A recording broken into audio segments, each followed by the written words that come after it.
My name's Evan. I'm 31, and until a few months ago, I thought my relationship with my older brother, Marcus, was just strained, not irreparably broken. We were never close growing up. He was always the golden child, charming, athletic, got straight A's without trying. I was quieter, more introverted, the computer kid who preferred tinkering with code over playing backyard football.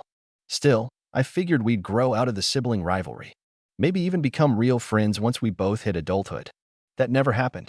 If anything, it got worse.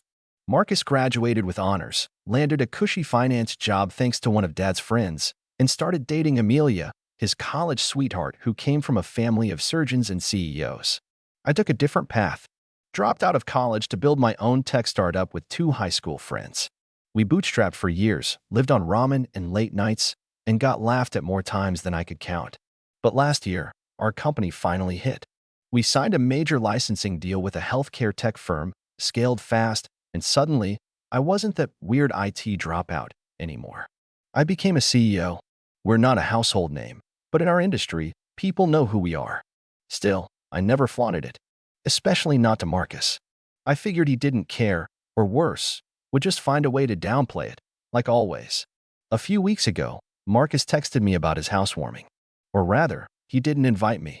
He said it was going to be a classy event for Amelia's family and friends, people who were established professionals, and that it might be awkward having me there because, in his words, I know you're still figuring your stuff out. I stared at the message for a long time. No, hope you're doing well. No, maybe next time. Just a blunt little rejection from my own brother, like I was some embarrassing side character in his success story. What he didn't know, what no one in our family really knew, is that one of Amelia's uncles is the COO of the company we signed the deal with. I'd met him over Zoom during contract negotiations. Nice guy. Sharp. Very by the book. We didn't talk much outside of business, and I never connected the dots between him and Amelia until now. But once I saw her full name again in Marcus's text, it clicked. I could have said something. Could have used it as leverage or a jab. Instead, I just replied, got it. Hope the party goes well. And I meant it, kind of. I didn't want to go anymore. But then my parents started poking. My mom called and said, it's just a formality, Evan, don't take it personally. As if it was normal for your own brother to exclude you from his life. My dad chimed in too, saying Marcus was just trying to impress Amelia's family, and maybe I'd understand when I finally settled down. That one stung. I've always been the single one, sure, but not by choice. I've just been busy building something. Something real. Something they never took the time to ask about. I was going to let it go. Really, I was. But then, 2 nights before the party, I got a call from my cousin Derek. He said, hey man, are you really not coming to the housewarming? I told him the truth, that Marcus didn't want me there. Derek hesitated, then added, that's messed up. Especially with the stuff they've been saying. I asked what he meant, and he reluctantly shared that at a recent dinner, Marcus and Amelia joked that I was the black sheep who thought he could run a company from a garage, and her brother laughed. Some people just never grow up. My mom laughed too, apparently. My own mom. That was it. Something in me cracked. Not out of rage. More like disappointment. A hollow kind that sits deep. I wasn't going to crash the party, but I decided I'd show up for 5 minutes, give them a polite hello, and leave. Just to remind them I existed. So I put on a clean shirt, drove across town, and arrived right when the party was already full. Their new house was exactly what I expected, modern, spotless, magazine perfect. Music playing, glasses clinking, everyone dressed like they'd just stepped out of a real estate commercial. I walked in through the side gate, and Marcus's face fell the moment he saw me. He came over, fake smile plastered on, and said, Evan? Hey, I didn't think you were coming. I smiled back and said, just thought I'd stop by. Say hi. Before he could respond, Amelia showed up behind him. Her eyes scanned me like I was a waiter who'd wandered into the wrong backyard. Oh, hi, she said flatly. Nice of you to show up. The next 10 minutes were a masterclass in polite disdain. I got introduced to 2 of Amelia's aunts as Marcus's brother. He's in tech, or something, and then quickly shuffled aside so they could talk to a plastic surgeon from Boston. People kept asking me where I worked, and when I explained that I ran my own company, someone quipped, oh, like a startup, and chuckled like I'd said I sold candles on Etsy. Even Marcus's tone was different, like he was embarrassed for me. At one point, someone handed me a plate and pushed me toward the food table. I stood there, holding it, while a cluster of Amelia's cousins stood a few feet away, clearly whispering. One of them laughed and said just loud enough, "He looks like he walked here." Another added, "Isn't he the one who never finished college?" I didn't react. I just sipped my drink and reminded myself I wasn't here to prove anything. And then came the video call. Apparently, Amelia's dad couldn't attend in person, so they were FaceTiming him in to do a virtual toast. Marcus connected the call, put it on speaker, and propped the phone up on a little stand in the middle of the patio table. Everyone gathered around, holding up their drinks. Her dad appeared on the screen, gray hair, confident smile, clearly in good spirits. To Marcus and Amelia, he said, "You two are building something great. I'm so proud of you both." There were cheers and laughter. Then, as the screen panned to capture more of the party, his face changed. He squinted, leaned in, then pointed directly at the phone's camera. "Hold on, is that Evan? Evan Carter?" The crowd quieted. I nodded slowly. "Yeah, it's me." A beat passed. Then he let out a surprised laugh. "What are you doing there? Wait, why didn't anyone tell me you two were brothers?" The silence grew thick. Amelia looked like she'd swallowed a lemon. Marcus froze. Her dad continued, smiling big now. "This man right here, Evan, he's the reason I have my job. His company is why my entire division exists. I tell everyone at work about him. Evan, buddy, you changed the game." You could hear a pin drop. He went on for a minute, talking about how revolutionary the software was, how the rollout saved their department, how people at the company still talk about our meetings. I nodded politely, thanked him, and finally, gently interrupted, "I appreciate that. Really? But I should get going." I set down my drink, handed my untouched plate to the stunned cousin nearest me, and walked out the gate without another word. I didn't need to hear the rest. Let them process it however they wanted. I drove home with the windows down, the night air cool against my face, and for the first time in a long time, I didn't feel like I had to prove anything. The next morning, my phone lit up with more notifications than I'd seen in months. Missed calls, voicemails, texts from numbers I didn't even have saved. I didn't answer any of them. I just let them stack up like unread receipts from a night I never planned to remember. The first one I opened, though, was from my mom. It simply said, "Call me now." That was it. "No, are you okay?" "No, we're sorry. Just an order." Like always. I ignored it. Then came one from Marcus. "You could have said something." And then a follow-up. "Do you have any idea how that made us look?" How that made them look. That one actually made me laugh out loud. For years, I lived in the shadow of Marcus's curated image, the successful older brother, the future family patriarch, the golden boy. And now, in 10 accidental seconds on a phone screen, that illusion cracked. Not because I did anything, but because the truth slipped out, and there was no dressing it back up in a blazer and tie. By noon, Amelia texted. I didn't even know she had my number. Her message was longer. "Hey Evan, I'm really sorry about last night. I didn't realize how accomplished you were. I think some people at the party might have misunderstood your situation. You should have said something sooner. I'd love to talk, maybe grab coffee and clear the air." Clear the air. Like I'd walked in and farted instead of them spending the whole evening pretending I was beneath them. That night, I went out for a solo dinner at my favorite little Korean barbecue place. I'd been there dozens of times, alone, mostly, just to escape. The owner knew me by name, brought me my usual without even asking. As I sat there flipping meat on the grill, watching the sizzle rise, I realized something. I wasn't angry. Not in the way I used to be. Not even sad. I just felt done. Done being the quiet one. The afterthought. The lesser sibling who got humored at holidays and excluded from real family moments. But being done didn't mean disappearing. So the next day, I did what I should have done years ago. I sent out one text. To the family group chat. "Hey, just so there's no confusion, yes, I run a company. Yes, we're doing well. No, I don't owe anyone an explanation for how I got here. But since my presence at family events seems to be an occasional inconvenience, I'll make it easy. I'm stepping away from all gatherings for a while. I've spent years being spoken about like I wasn't in the room.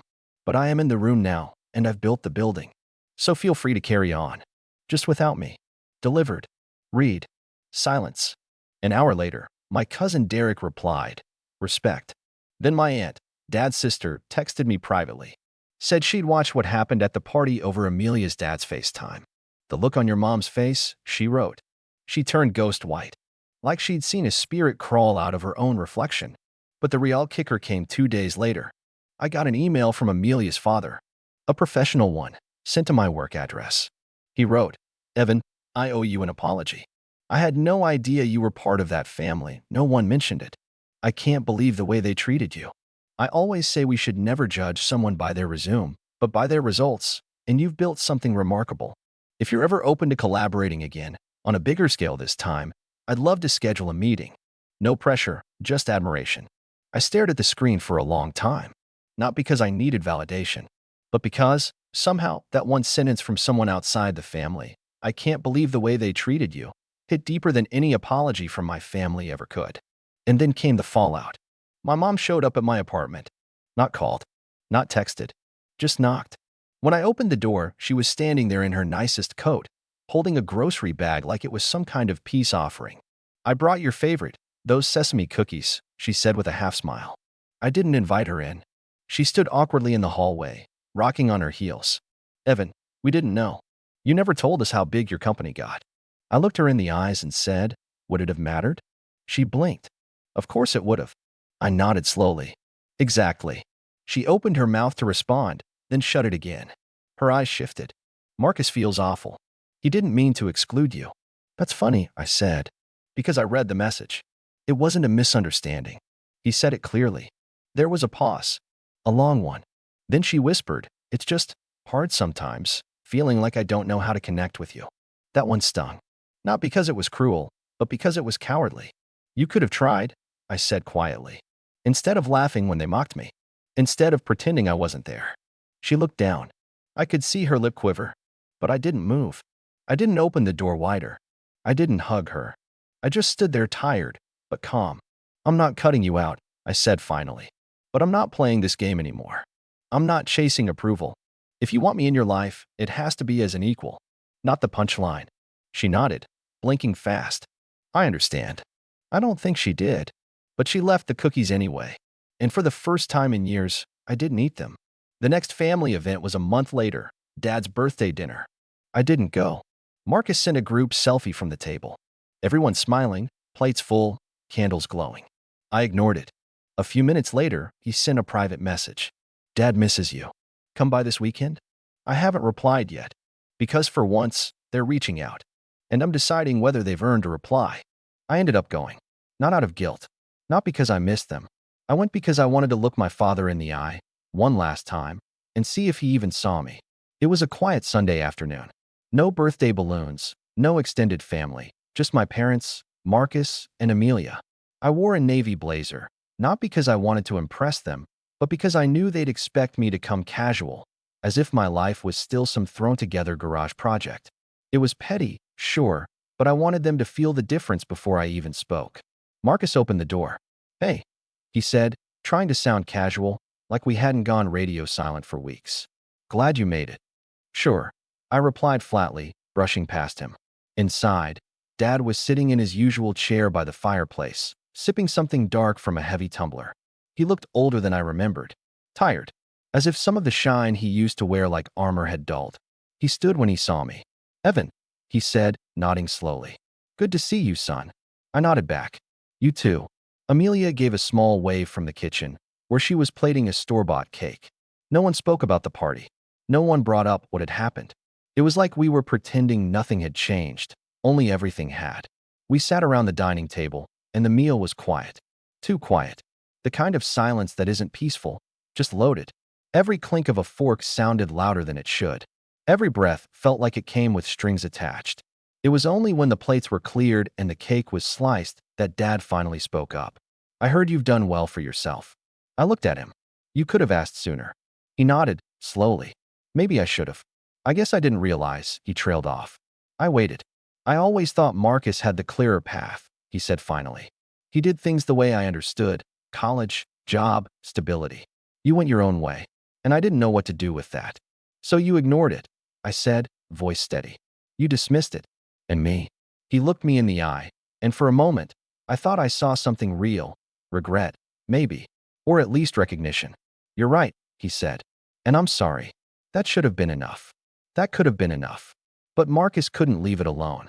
"You know," he said, leaning back in his chair, "I still think you overreacted about the party. It wasn't personal. Amelia's family just didn't know who you were. I blinked slowly. Because you made sure they didn't. He shrugged. I didn't think it mattered. No, you didn't think I mattered. Marcus leaned forward, suddenly defensive. Evan, come on. It's not like I lied about you. I just didn't make a big deal out of it. You made a point to keep me small, I snapped. You've always done that. You act like I'm some embarrassing experiment that worked out by accident.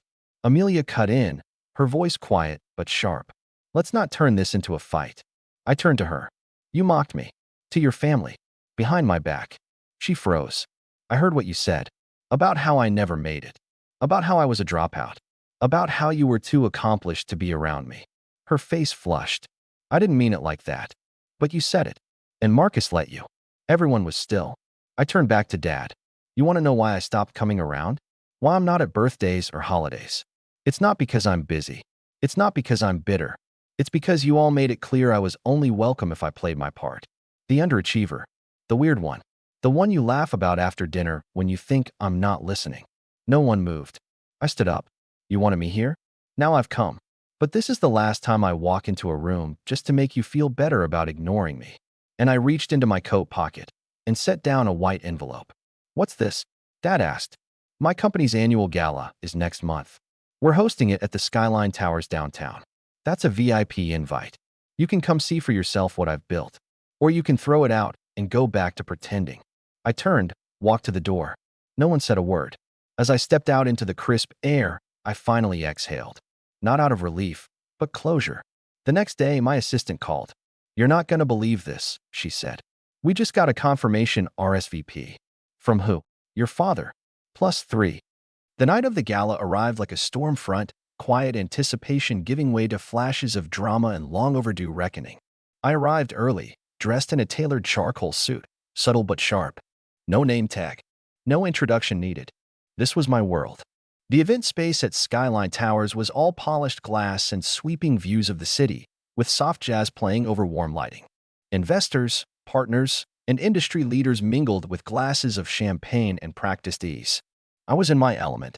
I'd instructed the staff to treat my family like any other guests. No special fanfare, no extra attention. Let the setting speak for itself. When they arrived, the room changed.